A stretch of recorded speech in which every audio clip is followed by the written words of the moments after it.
Assalamualaikum warahmatullahi wabarakatuh. Anak-anak, hari ini kita akan belajar mengenai perbandingan trigonometri pada segitiga siku-siku. Nah, sebelum membahas lebih jauh mengenai perbandingan trigonometri pada segitiga siku-siku, terlebih dahulu mari kita mengenal istilah. Nah, istilah yang pertama di sini ada gambar segitiga siku-siku yaitu segitiga ABC. Nah, di sini ada istilah sisi miring, kemudian ada istilah sisi depan, kemudian ada juga istilah sisi samping. Nah, sisi miring itu yang mana? Yaitu sisi di depan sudut siku-siku. Nah, kemudian mana sisi depan? Nah, sisi depan adalah sisi di depan sudut alfa. Nah, kebetulan di gambar segitiga ini ibu buatnya yaitu sudut alfa ya, bukan berarti ke depannya nanti sudutnya akan selalu sudut alfa. Bisa juga alfa, beta, theta dan lain sebagainya. Kemudian di sini juga ada sisi samping. Nah, di sisi samping itu adalah sisi siku-siku lainnya selain sisi depan dan sisi miring.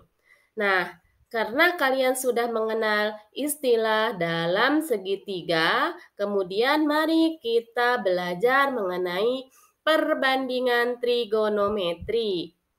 Nah, di sini ada lagi gambar segitiga, yaitu gambar segitiga siku-siku ABC dengan ada sudut alfa. Nah, untuk perbandingan trigonometri, kalian nanti akan mengenal istilah sin, cos, tangen, kosekan, sekan, kemudian ada juga kotangen. Nah, di sini karena kalian tadi sudah mengenal istilah-istilah sisi depan, sisi miring, kemudian ada juga sisi samping, maka itu akan berkaitan dengan perbandingan trigonometri. Di sini ada sin alfa. Sin alfa itu rumusnya sama dengan sisi depan sudut alfa dibagi sisi miring.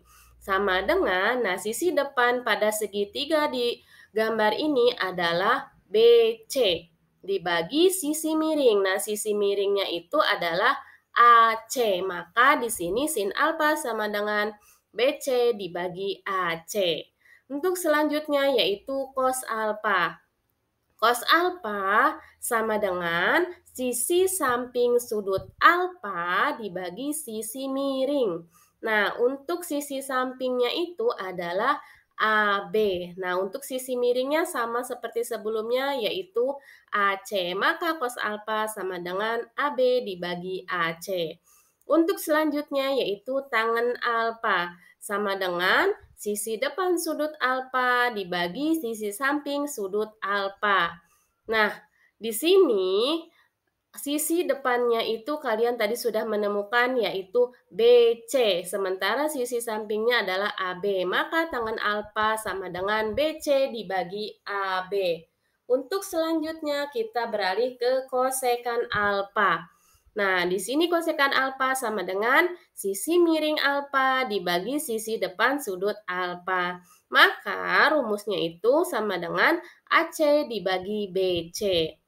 Nah, ini sin alfa dengan kosekan alfa, silakan kalian perhatikan ya, apa nih kira-kira yang bisa kalian simpulkan dari kedua ini. Kemudian ada juga sekan alfa. Sekan alfa sama dengan sisi miring alfa, kemudian dibagi sisi samping sudut alfa, sama dengan AC dibagi AB. Nah, kalian juga perhatikan ya, antara sekan alfa dengan cos alfa. Nah, untuk yang terakhir yaitu kotangen alfa sama dengan sisi samping sudut alfa dibagi sisi depan sudut alfa sama dengan AC dibagi AB. Nah, silakan kalian juga perhatikan antara kotangen alfa dengan tangen alfa. Apa kira-kira yang istimewa di antara mereka berdua?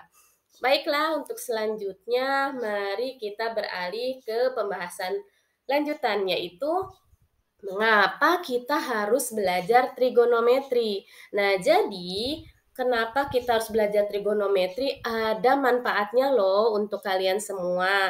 Nah, di sini Ibu jabarkan 3 manfaat, tapi sebenarnya masih banyak lagi manfaat-manfaat lainnya pada bidang-bidang lainnya. Nah, di sini ada pada bidang astronomi. Nah, ketika kalian belajar trigonometri pada bidang astronomi ini, bisa menentukan ukuran benda-benda langit, begitu pula jaraknya. Jadi, bukan berarti belajar trigonometri tidak ada manfaatnya ya, tapi bermanfaat juga pada bidang astronomi. Kemudian manfaat pada bidang teknik sipil bisa menentukan luas dan keliling tanah, kemudian menentukan kemiringan jalan, kemudian menentukan tinggi gedung atau menara atau jembatan. Jadi sangat bermanfaat juga pada bidang teknik sipil. Nah, untuk selanjutnya pada bidang arsitektur. Nah, di sini pada bidang arsitektur, kalian bisa nih menentukan kemiringan atap, beban struktural, efek bayangan matahari, dan sudut cahaya terhadap karya arsitektur. Nah, ini Ibu hanya menjabarkan 3. Silakan kalian mengeksplor kembali manfaat-manfaat lainnya dari belajar trigonometri. Oke, selanjutnya di sini ada orientasi masalah. Nah, di orientasi masalah ini masuk ke salah satu langkah dari problem based learning. Nah, di sini silahkan perhatikan, apakah kalian sudah pernah mengunjungi tempat yang ada di gambar ini? Ya, ini adalah Tugu Proklamasi yang ada di daerah Rengas Dengklok, Kabupaten Karawang. Nah, silahkan apakah kalian sudah pernah nih mencoba mengukur tinggi Tugu Proklamasi tersebut? Nah, jadi nanti kalian bisa belajar bagaimana cara mengukur tinggi proklamasi tersebut tanpa harus kalian menaiki tugunya tersebut ya. Mari kita belajar bersama-sama. Baiklah, selanjutnya. Nah, di sini juga ada petugas PLN yang sedang memperbaiki aliran listrik ya. Nah, biasanya petugas PLN ini menaiki tiang listrik menggunakan tangga dengan kemiringan tertentu. Nah, di sini juga masuk salah satu pengaplikasian dari perbandingan trigonometri yang akan nanti kita pelajari di pertemuan hari ini. Baiklah, selanjutnya di sini ada yang sudah pernah ke Monas. Ya, ini adalah tempat ikonik di Jakarta, yaitu ada Monumen Nasional atau yang biasa kita kenal Monas. Nah, sudah pernah juga kah kalian mengukur tinggi Monas itu? Nah, jadi ternyata bisa juga nih dari pengaplikasian trigonometri kalian bisa mengukur tinggi Monas. Nah, itu juga yang akan kita pelajari hari ini.